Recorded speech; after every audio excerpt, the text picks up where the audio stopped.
ஈரானிய முன்னாள் ஜனாதிபதி இப்ராஹிம் ரைசி உலங்கு வானூர்தி விபத்தில் உயிரிழந்த சம்பவம் பெரும் சோகத்தை ஏற்படுத்தியிருந்தாலும் ஈரானில் உள்ள மற்றொரு தரப்பினர் அதனை கொண்டாடி வருகின்றனர். முன்னாள் ஜனாதிபதி ரைசியின் மரணத்தை பட்டாசு வெடித்தும் மது விருந்தளித்தும் கொண்டாடுவது தற்போது விவாத பொருளாகி உள்ளது. ஈரான் ஜனாதிபதியாக தேர்ந்தெடுக்கப்பட்ட பிறகு ரைசி மிகவும் கொடூரமானவர் என்று குற்றம் சாட்டப்பட்டார். இஸ்லாமிய பழக்க வழக்கங்களுக்கு அதிக முக்கியத்துவம் கொடுக்கப்பட்டதாக கூறப்படுகிறது.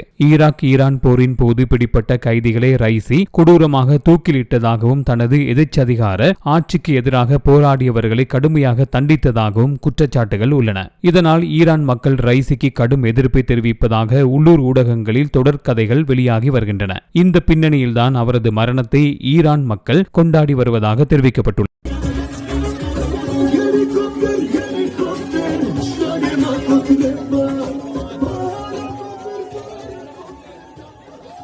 Can you hear me? We're gonna say that. Helicopter. Helicopter. Helicopter. Helicopter. Helicopter. Helicopter.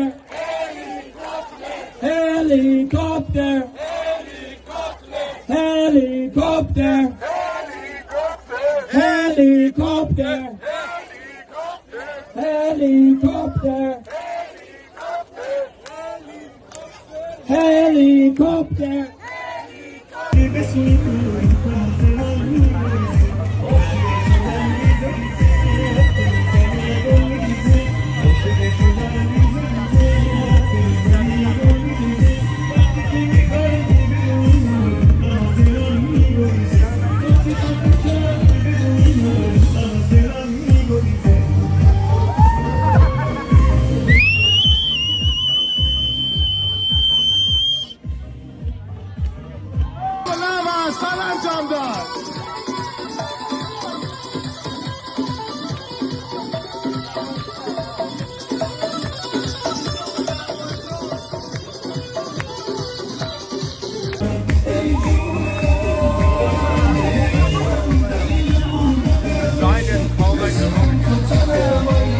Giant